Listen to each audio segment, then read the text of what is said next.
ಅಪ್ಪಿ ಇದು ಯಾವ್ದೋ ಫ್ಲಾಶ್ ಬ್ಯಾಕ್ ರೆಬಲ್ ಸ್ಟಾರ್ ಅಂಬರೀಶ್ದು ಹಳೇದು ಅಕ್ಕಿಲ್ಲ ಬೆಳೆ ಇಲ್ಲ ಚಕ್ರ ಕತೆ ಇದಂಗಿದೆಯಲ್ಲಪ್ಪಿ. ಹಾಯ್ ಗೈಸ್, ಇವಾಗ ಜಸ್ಟ್ ಸ್ಪೈಡರ್ ಮ್ಯಾನ್ ಮೂವಿ ನೋಡಿದೆ ಭಯ್ಯ. ನನಗೆ ಅಷ್ಟೊಂದು ಇಷ್ಟ ಆಗ್ಲಿಲ್ಲ.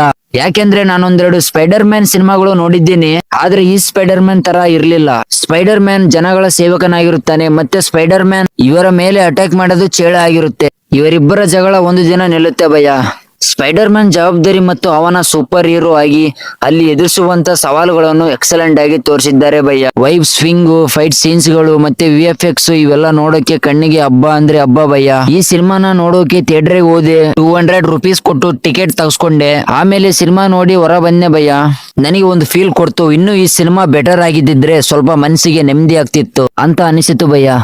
ಬ್ಯಾಕ್ಗ್ರೌಂಡ್ ಮ್ಯೂಸಿಕ್ ಮತ್ತು ಸಿನಿಮಾಟೋಗ್ರಫಿ ಸಿನಿಮಾ ಶಕ್ತಿಯನ್ನು ಇನ್ನಷ್ಟು ಎತ್ತರಕ್ಕೆ ತಗೊಂಡೋಗಿದ್ದೆ ಭಯ್ಯ. ಒಟ್ಟಾರೆ ಈ ಸಿನಿಮಾ ಆಕ್ಷನ್, ಎಮೋಷನಲ್ ಮತ್ತು ಮನರಂಜನೆಗೆ ಇಷ್ಟಪಡೋರಿಗೆ ಸ್ಪೈಡರ್ ಮ್ಯಾನ್ ಸಿನಿಮಾ ಖಂಡಿತ ನೋಡಬೇಕಾದ ಸಿನಿಮಾ.